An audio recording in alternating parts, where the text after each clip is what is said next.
یہ کہانی ہمیں ایک بہت ہی معصوم اور بیچاری لڑکی نے بھیجی ہے۔ وہ کہتی ہے کہ جیسے میں نے کہانی سنائی ہے آپ لوگ بھی ایسے ہی آگے پہنچا دینا، کیونکہ اسی طرح آپ کو اس کہانی کا درد اور قرب محسوس ہوگا۔ آئیے یہ کہانی اس کی زبانی سنتے ہیں۔ امی تو بستر سے اٹھ نہیں سکتی تھیں، لیکن دور سے یہ سب کچھ دیکھ رہی تھی اور چلا رہی تھی، کہہ رہی تھی کہ ایسا نہ کرو، یہ غضب نہ کرو، خدا کے لیے ایسا نہ کرو، تم بھائی ہو کہ کیسے اپنی بہن کے ساتھ یہ سب کچھ کر سکتے ہو۔ پر میرے بھائی کے سر پر نہ جانے کیا فطور سوار تھا۔ اس نے جب اس دنیا کا سب سے بڑا گناہ کر لیا تو اپنے ہاتھ ایسے جھاڑے جیسے کوئی بہت چھوٹا سا معمولی سا کام کیا ہے۔ میں نے کہا کہ بھائی میں مدد کے لیے پولیس یا 1122 والوں کو بلا لوں گی، تو کہنے لگا کہ خبردار، جو کسی نے بھی مدد بلائی تو چپ چاپ کھڑے ہو کر تماشا دیکھتے رہو۔ ہم سب کی حالت بہت بری تھی، ہماری آنکھوں کے سامنے ابھی ابھی جو ہوا تھا، اور اگر وہ کوئی عام انسان دیکھ لے اور کسی غیر کے ساتھ ہوتے ہوئے بھی دیکھ لے تو اس کا دل بھی بیٹھ جائے۔ یہ تو ہماری اپنی بہن تھی۔ ہم لوگوں کو بھائی پہ بھی حیرانگی ہو رہی تھی کہ جس کا دل اتنا سخت ہو گیا تھا کہ گناہ تو کر دیا، اب کسی کو مدد کرنے کے لیے تو بلانا چاہیے تھا، اتنا بھی نہیں کر رہا تھا کہ کسی کو بلا لیتا۔ لیکن 2 منٹ کے بعد ہماری آنکھوں نے ایسا منظر دیکھا کہ میرے بھائی نے اگلے ہی پل سر سجدے میں رکھ کے دیا اور خود سے مدد کرنے والوں کا نمبر ملانے لگا، کہنے لگا کہ جلدی آ جائیں، آ کر میری بہن کو بچا لیں۔ کیونکہ میں نے اس کا جب یہ سب کچھ میرے ساتھ پیش آیا اور ہمارے گھر میں یہ سب ہوا تو اس ٹائم میں عمر کی کم تھی، لیکن اب میری عمر اتنی ہے کہ میں اس کہانی کو اچھی طرح سے سنا کر آپ لوگوں تک پہنچا سکتی ہوں۔ ہمارا ایک ہی بھائی تھا اور اس کا نام افضل تھا۔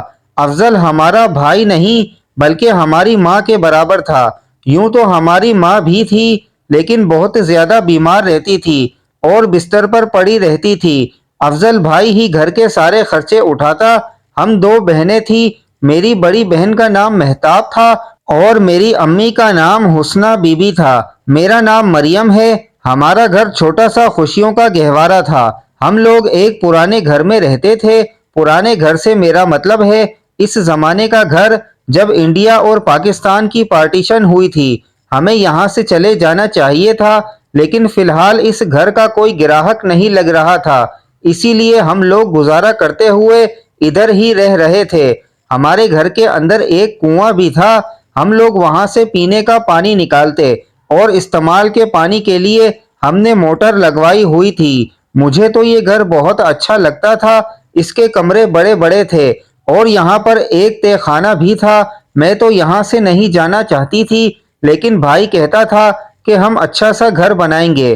میری ماں نے ایک دن میری بڑی بہن مہتاب کو کہا کہ بھائی کے لیے کوئی لڑکی دیکھو، بیچارے کی عمر نکلی جا رہی ہے، تیری شادی تو پتہ نہیں ہوگی یا نہیں، اور مریم تو ابھی چھوٹی ہے، افضل کی شادی کروا دیتے ہیں۔ مہتاب آپی کی شادی اس لیے نہیں ہو سکتی تھی کیونکہ وہ بے زبان تھی، بول نہیں سکتی تھی، شکل کی بہت خوبصورت تھی، لیکن فی الحال ان کا کوئی بھی رشتہ نہیں مل رہا تھا، کیونکہ ایک گونگی لڑکی کا رشتہ تلاش کرنا کوئی آسان کام نہیں، اور وہ بھی جب ماں بستر پر پڑی ہو۔ ویسے تو مرد کہتے ہیں کہ انہیں عورتوں کی زبان سے مسئلہ ہے، کہ عورتیں بہت زیادہ زبان چلاتی ہیں، لیکن پھر بھی گونگی لڑکی سے کوئی شادی نہیں کرتا۔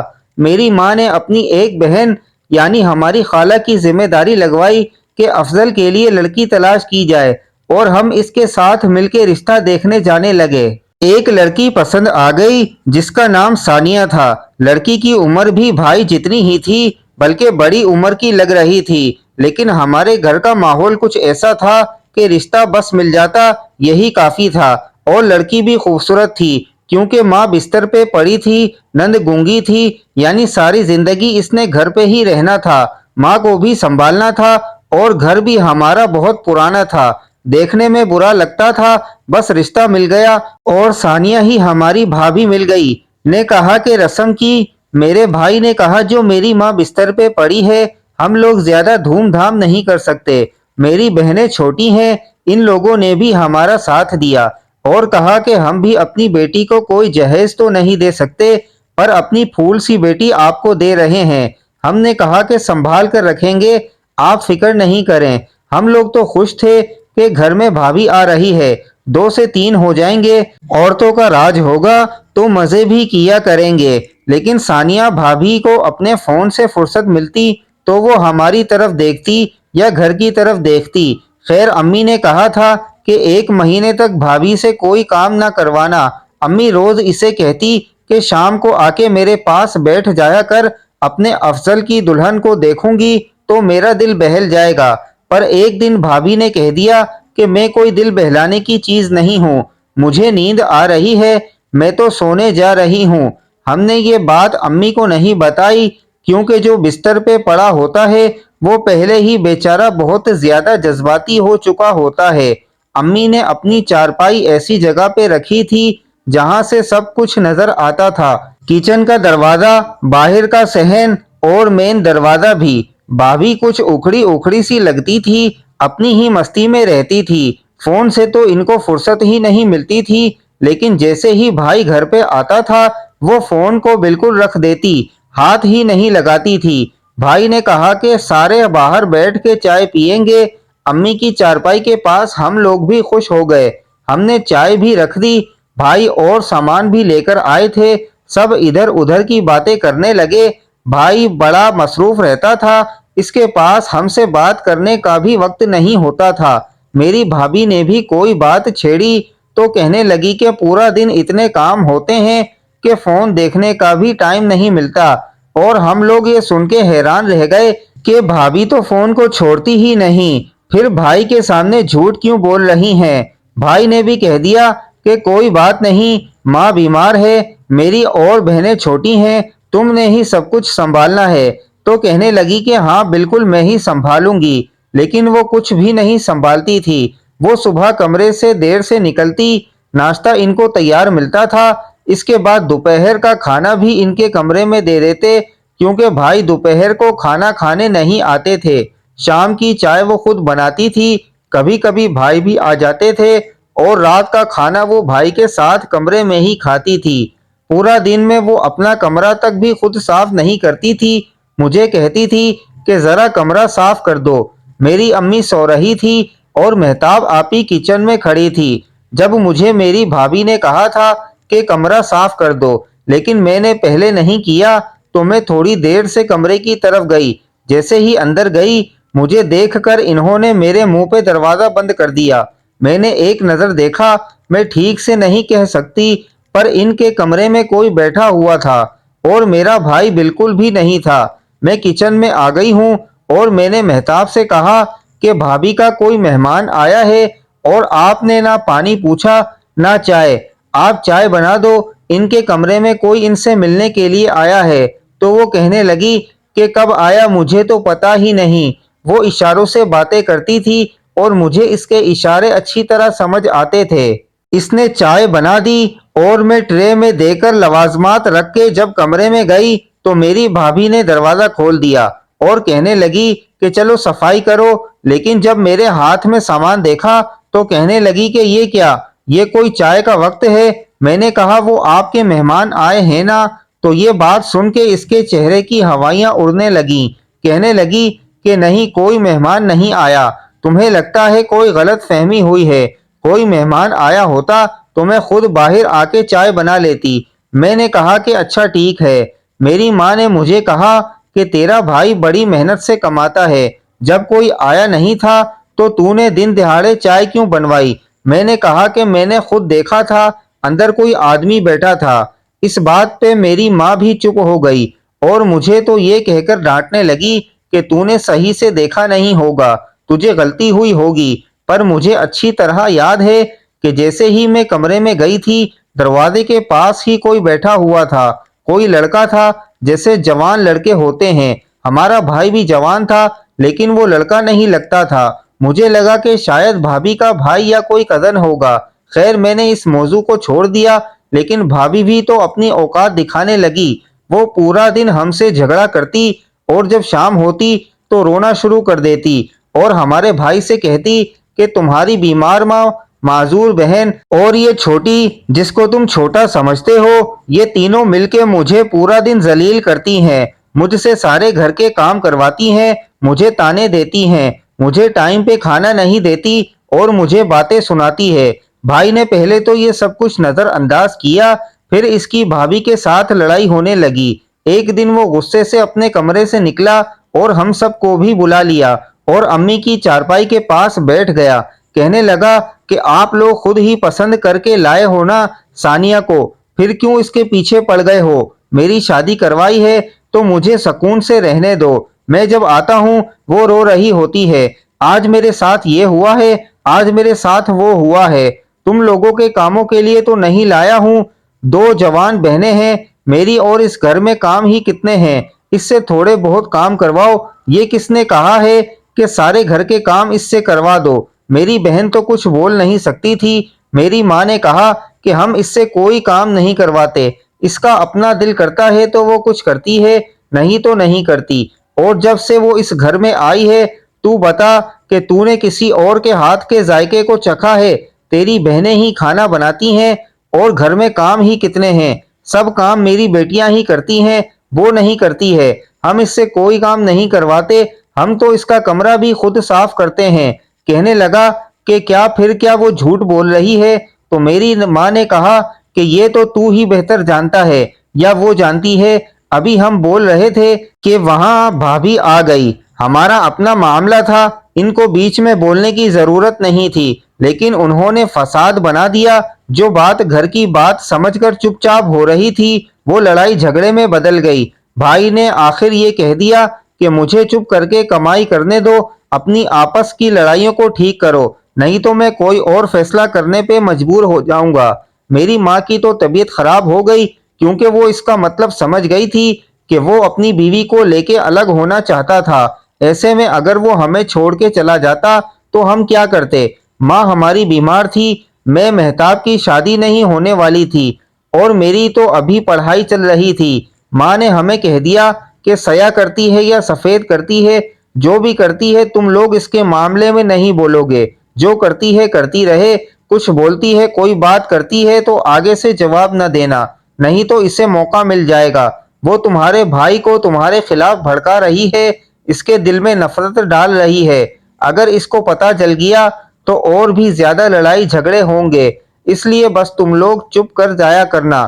ہم نے کہہ دیا کہ ٹھیک ہے، ہمیں گھر کا ماحول خراب نہیں کرنا تھا، پر میں اس بات پر حیران تھی کہ اس نے میرے بھائی کو کیسے اپنی باتوں میں لگا لیا۔ ایک دن میں اس کے کمرے کے پاس سے گزری تو وہ کسی سے فون پہ بات کر رہی تھی۔ میں بھی اس کی باتیں سننے لگی۔ وہ کہہ رہی تھی کہ تم تو جانتے ہو تمہارے علاوہ میرا ہے ہی کون، تم سے اتنی زیادہ محبت کرتی ہوں، دن رات تمہارے بارے میں سوچتی رہتی ہوں۔ میں سمجھ گئی کہ وہ میرے بھائی سے ہی فون پر بات کر رہی ہے اور میں ان کی باتیں سننے لگی کیونکہ میری عمر ہی ایسی تھی۔ ساتھ ساتھ یہ بھی سوچ رہی تھی کہ کیسے بھائی کو اپنی باتوں میں لگایا ہے، جتنے پیار سے بول رہی ہے، آواز بھی ایسے نکال رہی ہے جیسے کوئی جوان لڑکی ہو، جبکہ ہمارے ساتھ لڑتی تھی تو ایسی آواز نکالتی تھی کہ سن کے سر میں درد ہو جاتا تھا۔ ادھر ادھر کی باتیں کر کرا کے آخر پہ اس نے ایسی بات کر دی کہ میں حیران رہ گئی اور میرے دل میں ہزار سوال جاگ اٹھے۔ ایسی ایسی باتیں بھی کر رہی تھی کہ جو مجھے نہیں سننی چاہیے تھی، لیکن جب اتنی سن لی تو پھر دو چار اور بھی سن لیتی، پر آخر میں اس نے کہا کہ ٹھیک ہے پھر بات ہوگی۔ اکرم، یہ اکرم کون تھا؟ میرے بھائی کا نام تو افضل تھا، یہ کس اکرم سے باتیں کر رہی تھی؟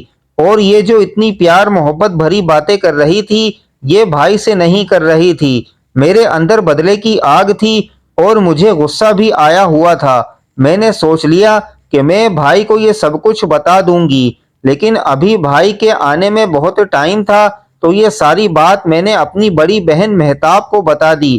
وہ اشارے کر کر کے بولنے لگی کہ خبردار، امی نے تمہیں کہا تھا نا کہ اس طرح کی کوئی بات نہیں کرنی، گھر میں کوئی فساد نہیں بنانا، اور تم فساد کی جگہ گھر میں طوفان لانا چاہتی ہو۔ خبردار، جو تم نے اس طرح کی کوئی حرکت کی تو بالکل بھی نہ بولنا۔ میں نے اسے کہا کہ تم سمجھ نہیں رہی ہو اس کا کیا مطلب ہے۔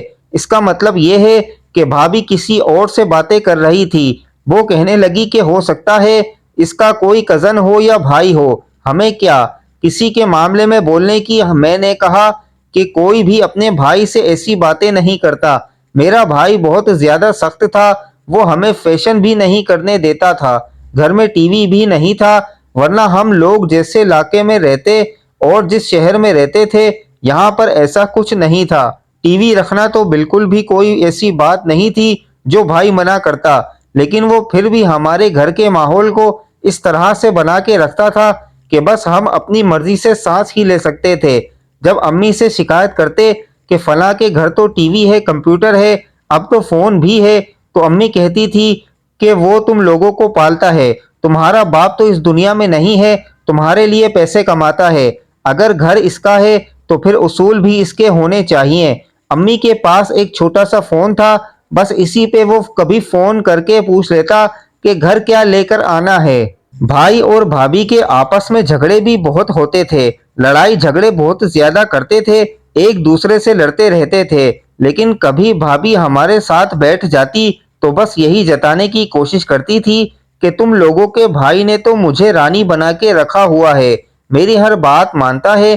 ایک دن پھر میری بھابھی کسی سے فون پہ بات کر رہی تھی، بلکہ اس دفعہ تو ویڈیو کال کر رہی تھی، اور میں کھڑکی میں کھڑی ہو کے یہ سب کچھ دیکھ رہی تھی، لیکن منہ اس کا دوسری طرف تھا، اس لیے پتہ نہیں چل رہا تھا کہ بات کس سے کر رہی ہے۔ یعنی مجھے بھابھی کی شکل تو نظر آ رہی تھی، لیکن فون والے بندے کی شکل نظر نہیں آ رہی تھی، لیکن لگتا ہے اس کو لوگوں کو ناموں سے بلانے کی عادت تھی۔ اس دفعہ کہنے لگی کہ سلمان تمہاری بڑی یاد آتی ہے۔ اب یہ سلمان کون تھا؟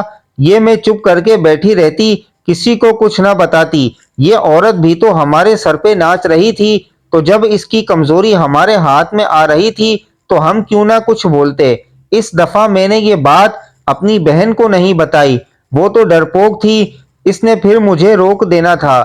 میں نے بھائی کے آنے کا انتظار کیا اور سب کے سامنے یہ بات اپنے بھائی کو بتا دی۔ میں نے بالکل کوئی تمہید نہیں باندھی، کوئی لحاظ نہیں رکھا۔ میں نے کہا کہ بھائی آج بھابھی کسی سے بات کر رہی تھی ویڈیو کال، وہ بھی بہت زیادہ تیار ہو کے، اور کہہ رہی تھی کہ سلمان میں تمہارے بغیر نہیں رہ سکتی۔ میں نے یہ بات کیا کہ میرے بھائی کی تو آنکھیں پھٹی کی پھٹی رہ گئی۔ میری ماں نے کہا کہ بدتمیز، کیسی باتیں کر رہی ہے؟ میں نے کہا کہ وہی کر رہی ہوں جو میں نے بھابھی کو کرتے ہوئے سنا ہے۔ مجھے اس بات کا بھی غصہ تھا کہ ہمیں موبائل نہیں رکھنے دیتا اور اپنی بیوی کو موبائل رکھنے دیا ہے۔ مجھے پورا یقین تھا کہ آج بھابھی پھنس گئی تھی اور آج ان کی کلاس لگنے والی تھی۔ وہ بھی یہ سن کے حیران رہ گئی۔ میرے بھائی نے کہا کہ یہ کیا کہہ رہی ہے؟ مریم کس سے بات کر رہی تھی؟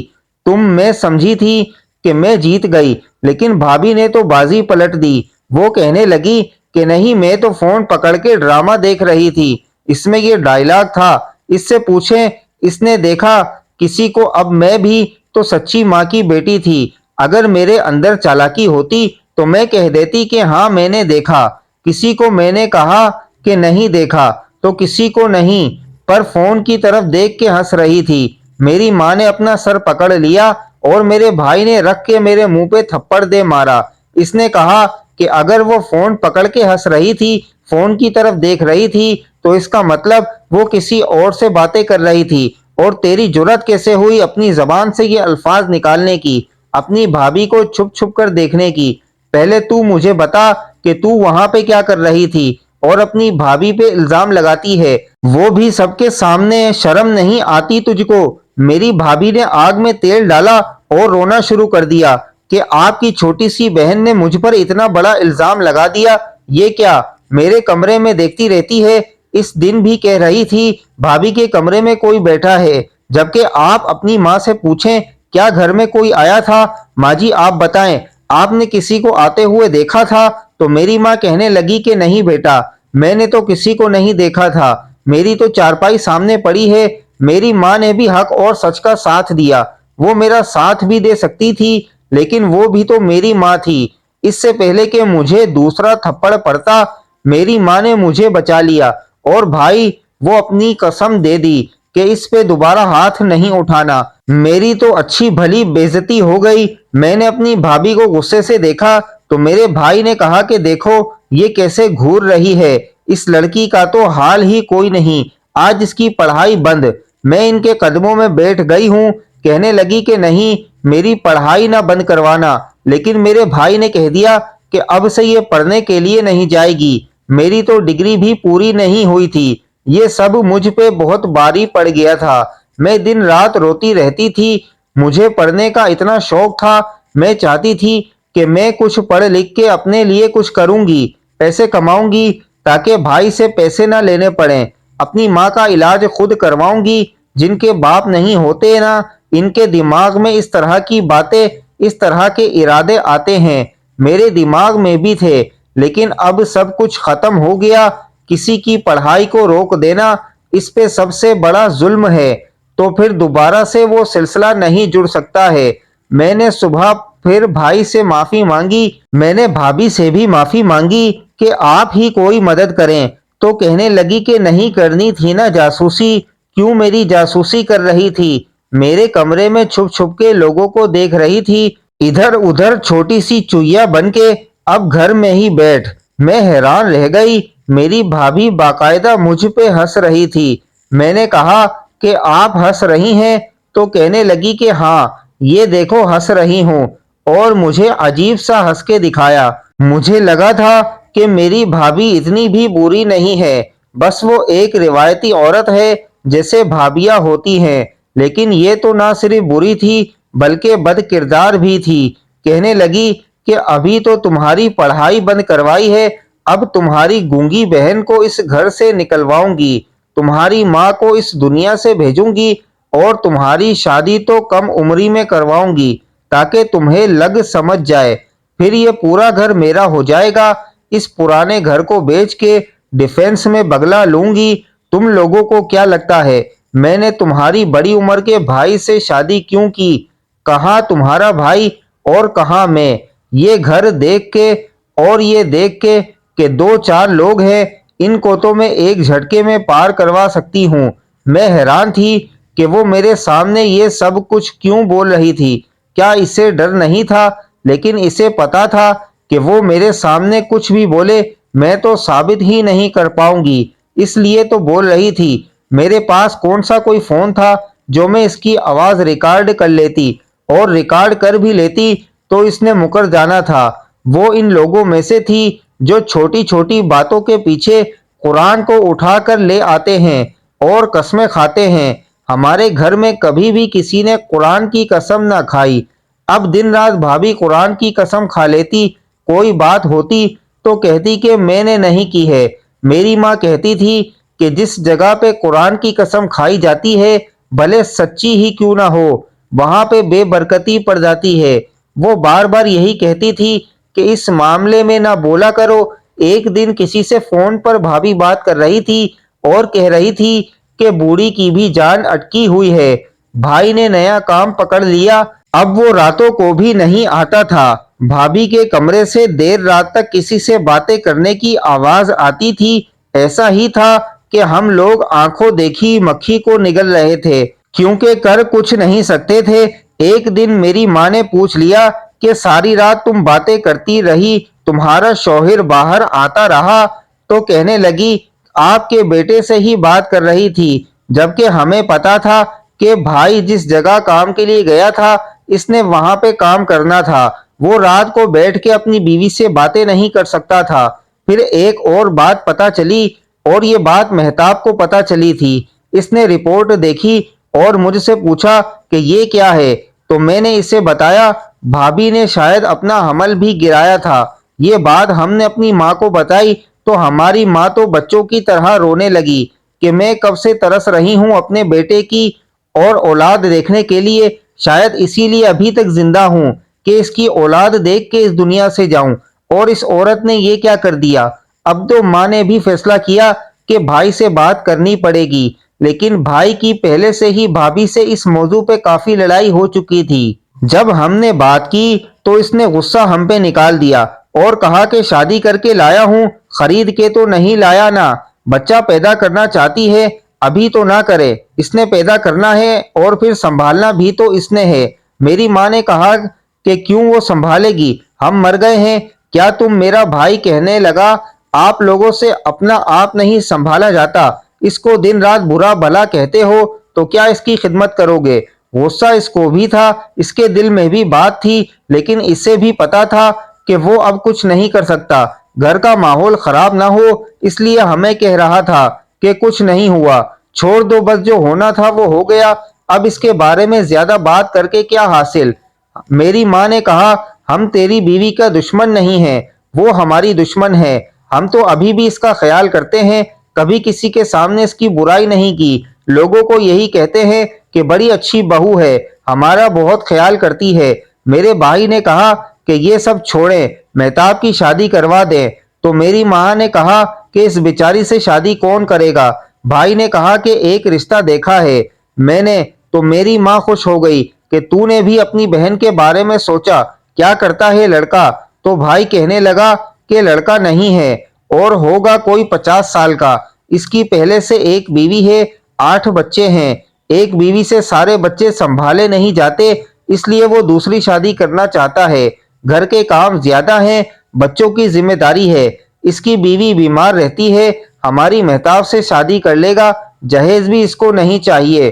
میری ماں نے جب پوری بات سن لی تو کہا کہ اس سے تو اچھا میں مہتاب کو یہ جو گھر میں کنواں بنا ہوا ہے نا، اس کے اندر دھکا دے دوں، لیکن ایسے رشتے میں کبھی نہ دھکیلوں کہ جہاں پہ اس کی اوقات صرف ایک نوکرانی سی ہو، اپنے گھر میں بیٹھی ہے، اپنے نصیب کا کھاتی ہے، تجھے اگر اپنے کمائی کا مان ہے تو تیرے گھر کو گھر بھی تو بنایا ہوا ہے، اس نے سارے گھر کے کام تو وہی کرتی ہے، اور پھر یہ اس کے باپ کا بھی گھر ہے، نہیں بھیجنا میں نے اس کو کہیں، اور ادھر ہی رہے گی، نہیں کرنی میں نے اس کی شادی۔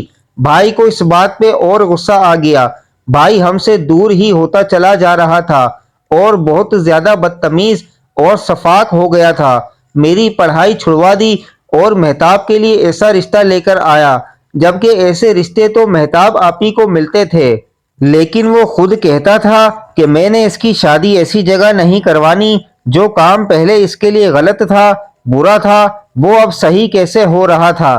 ظاہر ہے کہ کوئی اس کے دماغ کو واش کر رہا تھا، اور وہ کون تھی یہ بھی ہم اچھی طرح جانتے تھے۔ گھر میں چھوٹی بڑی قیامتیں تو ٹوٹ ہی رہی تھی، لیکن یہ نہیں پتا تھا کہ کچھ بہت برا بھی ہو جائے گا۔ ہمیں کیا پتا تھا کہ ابھی فائنل کھیل باقی تھا، اور یہ سب کچھ بھابھی کے دماغ سے نکل رہا تھا۔ اس نے میری پڑھائی بند کروا دی، امی کے لیے گھر میں پھل فروٹ آتا تھا وہ ختم کروا دیا، مہتاب کو ایک برے رشتے میں دھکیلنا چاہتی تھی، اسے وہاں سے کسی طرح بچا لیا، اب پتہ نہیں اس کی اگلی چال کیا تھی، ہمیں سمجھ نہیں آ رہا تھا، یہ سب کچھ ابھی ہماری سمجھ سے باہر تھا، کیونکہ وہ اکیلی ہی داغ کھیل رہی تھی اور ہم لوگ صرف اس کے وار جھیل رہے تھے۔ ایک دن بھائی بھی گھر پہ ہی تھا، لیکن بیٹھک میں بیٹھا تھا، شاید کوئی ضروری کام کر رہا تھا، وہ لیپ ٹاپ پہ بیٹھا کام میں لگا تھا۔ اس نے شام کو ہی کہا تھا کہ مجھے آج بہت ضروری کام کرنا ہے، بس میرا کھانا بیٹھک میں ہی دے دو۔ میں ہی اس کو کھانا دینے کے لیے گئی تھی، جب میں نے دیکھا کہ بھابھی کے کمرے میں کوئی ہے، ایک پل کو مجھے لگا کہ میرا بھائی ہے، لیکن اگلے ہی پل میرے پیروں کے نیچے سے زمین نکل گئی، کیونکہ بیٹھک کے دروازے سے بھائی اور اس کا لیپ ٹاپ نظر آ رہا تھا۔ تو پھر یہ آدمی کون تھا جو بھابھی کے کمرے میں کھڑا تھا؟ میں اب بہت زیادہ تنگ آ گئی تھی، میری جب سے پڑھائی چھوٹی تھی میرا دماغ خراب ہو گیا تھا۔ میں نے کہا کہ آج نہیں موقع ہاتھ سے جانے دوں گی، آج تو ثبوت خود چل کے گھر آیا ہے۔ میں فوراً بھابھی کو بھائی کے سامنے شرمندہ کروانا چاہتی تھی، میں نے سوچ لیا تھا کہ آج میں پیچھے نہیں ہٹوں گی۔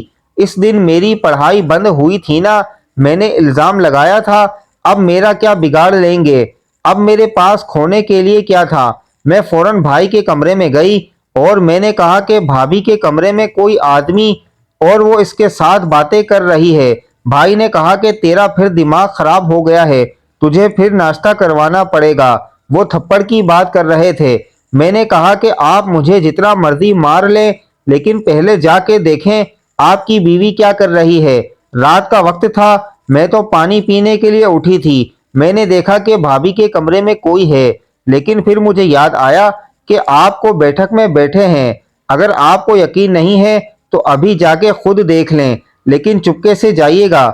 وہ کہنے لگا کہ مریم کو بار بار اپنی بھابھی پہ الزام لگا رہی ہے، وہ میری بیوی ہے، اس گھر کی عزت ہے، اور میں یہ سب کچھ برداشت نہیں کروں گا۔ اب اگر تیرا یہ الزام جھوٹا نکلا نا تو وہ جو رشتہ مہتاب کے لیے آیا تھا نا، اس کے ساتھ میں تیری شادی کروا دوں گا۔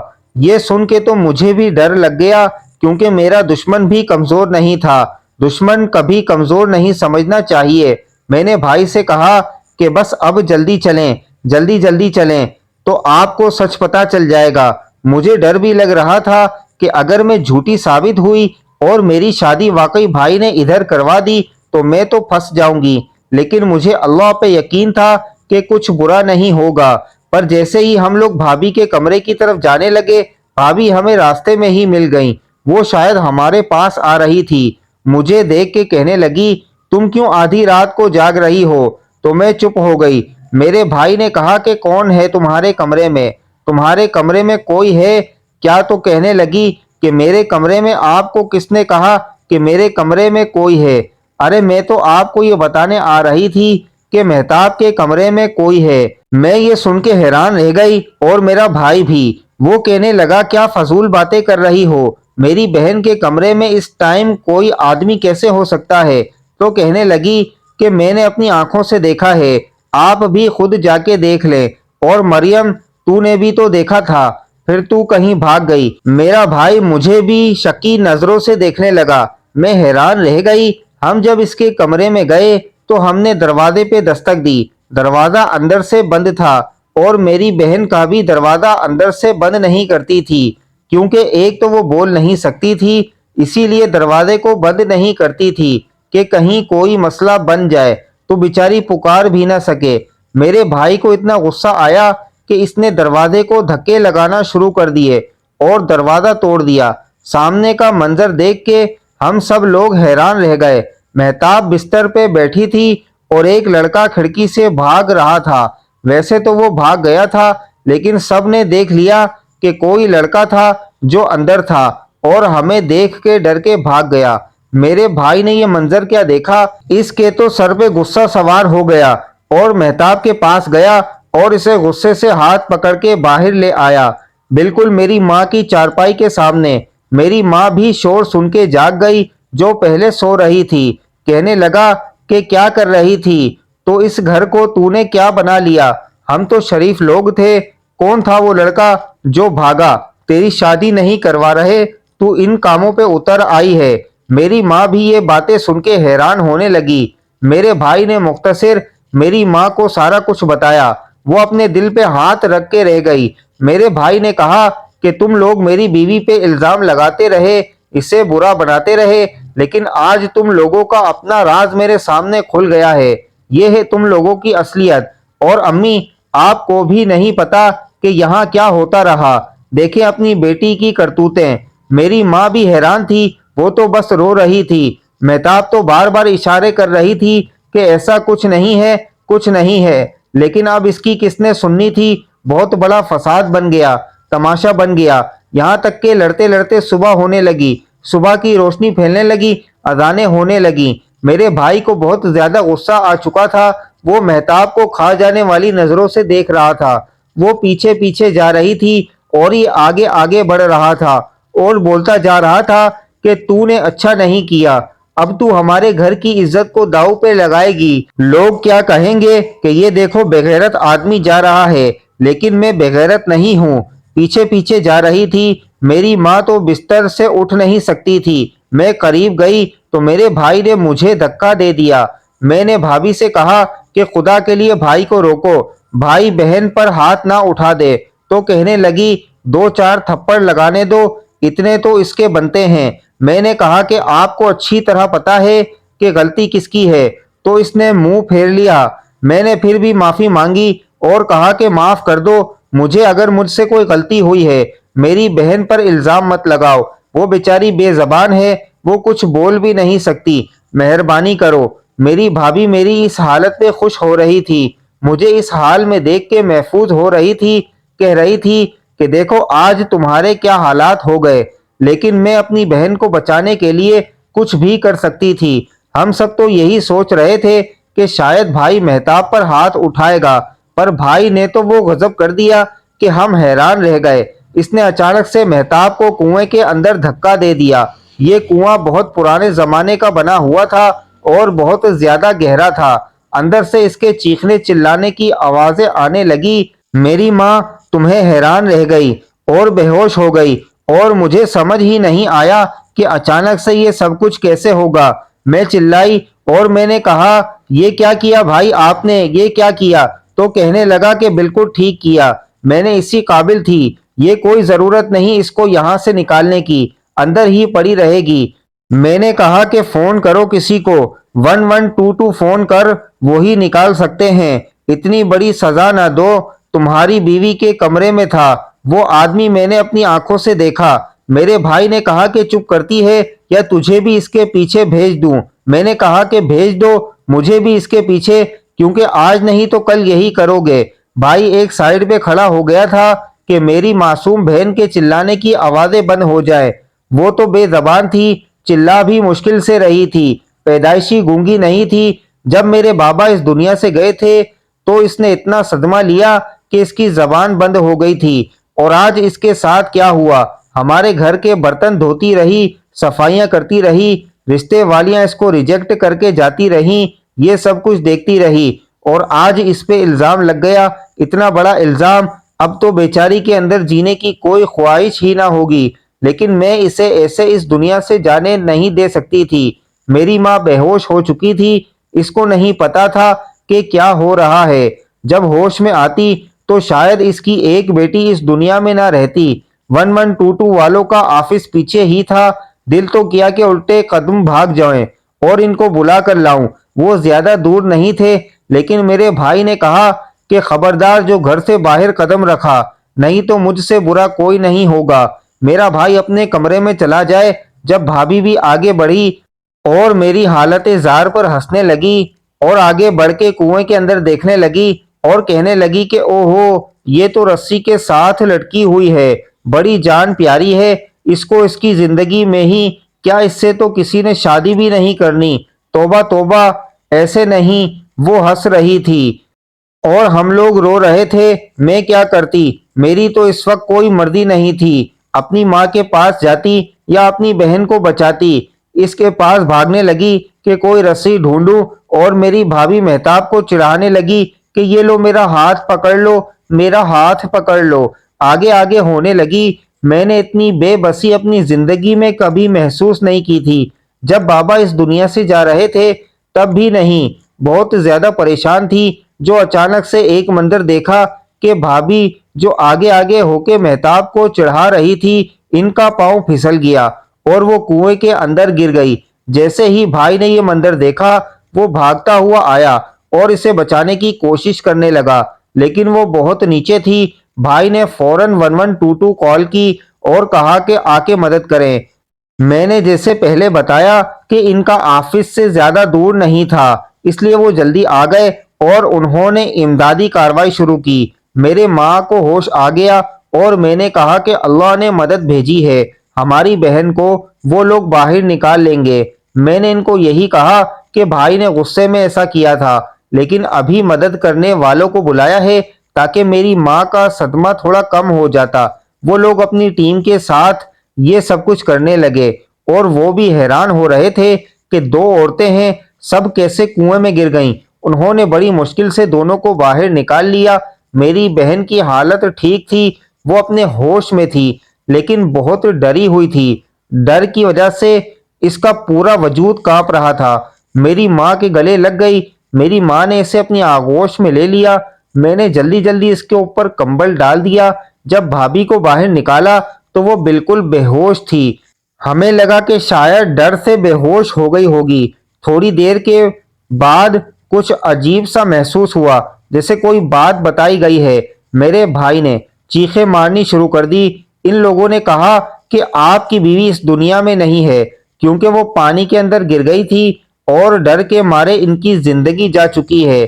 جب میرے بھائی کو یہ خبر سنائی گئی تو وہ پاگلوں کی طرح چلانے لگا، اور تب سے اس نے کچھ نہ بولا۔